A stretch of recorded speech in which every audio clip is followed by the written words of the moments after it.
एक समय की बात है। एक घने जंगल में बहुत सारे पक्षी हंसी खुशी से रहा करते थे। वहाँ के पक्षी अपना गुजारा खेतों की फसल से करते थे। सभी पक्षी मिलजुल कर हंसी खुशी से रहते थे। उन पक्षियों को खाने पीने की कोई भी कमी नहीं थी। वह खेतों की फसल से अपना गुजरान चलाया करते थे। हर बार की तरह अब चावल और गेहूं काटने का समय हो गया था। इस बार बहुत ज्यादा अनाज का उत्पादन हुआ है। हम इस साल बहुत सारा अनाज इकट्ठा करेंगे। हमें खाने पीने का इंतजाम अच्छी तरह कर देना चाहिए, क्योंकि आप तो जानते हो बारिश का कोई भरोसा नहीं, कब आ जाए किसे पता। उन दोनों की बात जंगल में रहने वाला कालू कौवा सुन रहा था। अरे भैया, क्या बात है? इस साल तो बहुत ज्यादा फसल हुई है, तो ज्यादा खाना इकट्ठा करने की बातें कर रहे हो। सबकी तरक्की देखकर मुझे बहुत खुशी हो रही है। मुझे भी अपने खाने पीने की तैयारी करनी है। जंगल के सभी पक्षी हंसी खुशी से बात कर रहे थे कि तभी तेज हवा चलने लगी। फिर जोरों से बारिश होने लगी। सभी पक्षी जल्दी जल्दी अपने घोंसले में जाने लगते हैं। वे सोचते हैं कि थोड़ी देर में बारिश चली जाएगी तो दोबारा खाना इकट्ठा करने में लग जाएंगे। अरे, ये बारिश तो बढ़ती जा रही है। ऐसा ही चलता रहा तो सारी फसलें बर्बाद हो जाएगी और हम क्या खाएंगे? भगवान करे जल्दी बारिश खत्म हो जाए। तेज बारिश के साथ गरजते बादल पक्षियों के ऊपर आफत बनकर टूटे। सारी फसल खेतों में ही थी। सभी लोगों को बस सुबह होने का इंतजार था। सुबह होते ही जब सभी पक्षी खेत में पहुंचे, तब वहां का नजारा देख सभी पक्षी दंग रह गए। बारिश के कारण अनाज की फसल बर्बाद हो गई थी। इसके अलावा फलों और सब्जियों की फसल भी बर्बाद हो चुकी थी। हे भगवान, ये तो अनर्थ ही हो गया। पूरी फसल नष्ट हो गई। इस बार तो सबसे ज्यादा उम्मीद थी। अब क्या करेंगे? अब हम क्या करेंगे? हमारे पास खाने के लिए कुछ नहीं है। सभी पक्षी बची कुची फसल वहां से उठाकर निराश होकर अपने घर निकलते हैं। तभी कहर बनकर बारिश फिर आ जाती है।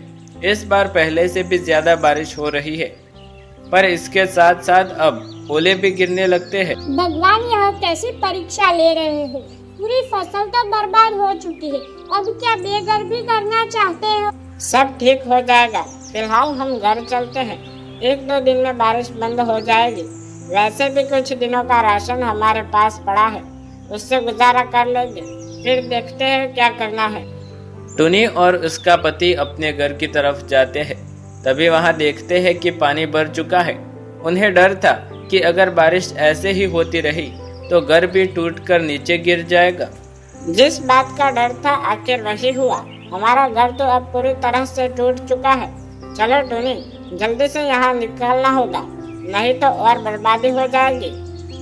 आज किसी ने ना कुछ खाया और किसी ने ना कुछ पिया। टुनी और उसका पति पेड़ के नीचे रात गुजारते हैं। सुबह हो जाती है, लेकिन बारिश थमने का नाम नहीं ले रही थी।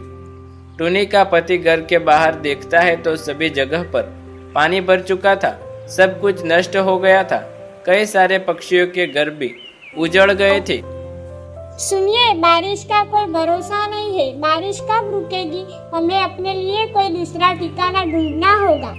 दोनों अपनी बच्ची को लेकर कहीं जंगल में जगह ढूंढने के लिए निकल पड़ते हैं, लेकिन वहां सभी पक्षियों की हालत उनकी तरह थी। उनकी मदद करता तो कोई कैसे करता। कुछ घंटे उठने के बाद वह एक घने पेड़ के नीचे पहुंचते हैं। टुनी का परिवार पेड़ के नीचे बैठ जाता है। टुनी, जब तक हमें कोई मदद नहीं मिल जाती हम यही रहेंगे। अब घर जाकर तो कोई फायदा नहीं। हमारा घर तो पूरी तरह से टूट चुका है। आखिर यह सब हम मासूम पक्षियों के साथ ही क्यों होता है? हमारे पास कितना सारा अनाज था, लेकिन अब हम दाने दाने के लिए मुहताज हो चुके हैं। आज तो जैसे तैसे गुजारा हो जाएगा, लेकिन कल का क्या? आज तो थोड़ा बहुत खाना भी है, कल हमें पता नहीं कि खाना नसीब होगा भी या नहीं। उस रात टुनी और उसका पति खाना नसीब होगा या नहीं, इसी चिंता में पूरी रात सो नहीं पाते। सुबह जब टुनी अपनी बेटी को उठाती है, उसका बदन बुखार से तप रहा था। इन दोनों को अपनी बच्ची की ऐसी हालत देखी नहीं जा रही थी। टुनी रोए जा रही थी। उनके लिए यह एक कठिन परीक्षा थी। टूनी का पति खाने की तलाश में बाहर जाता है। तभी उसे पता चलता है कि बारिश के कारण जिसका घर नष्ट हो चुका था उसे जंगल के सरकार की तरफ से खाने पीने को मिल रहा है। वो जैसे तैसे भीड़ में घुसकर खाना लेकर आता है। सुनिए जी, मेरी बेटी को तो बहुत तेज बुखार है। अब हम क्या करेंगे, कहाँ जाए? हमारे पास तो पैसे भी नहीं बचे। हे भगवान, अब और कितनी परीक्षा लेगा? इतना असहाय तो मैंने कभी महसूस नहीं किया। इतना आज कर रहा हूँ।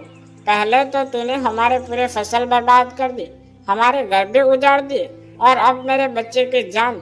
इतना निर्दयी तो कैसे हो सकता है? अब हम क्या करेंगे? हमारे पास खाने के लिए एक दाना भी नहीं, और ये बारिश रुकने का नाम ही नहीं ले रही। ऐसा मत कहिए जी, आपके बिना हमारा क्या होगा? वैसे भी समय ठीक नहीं चल रहा है। कृपया करके ऐसा ना बोले। फिलहाल हमें तोते महाराज के पास हमारी बेटी का इलाज करवाने के लिए जाना होगा।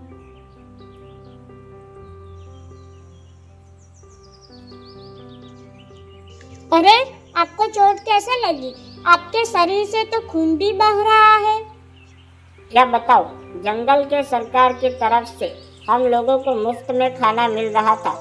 मुफ्त का खाना लेने के लिए भीड़ इतनी जमा हो चुकी थी, बड़ी मुश्किल से अंदर पहुंच पाया था, और इसलिए चोट लग गई। टूनी ने अपने बेटी को कुछ खाना खिलाया और फिर तोते महाराज के पास लेकर गए।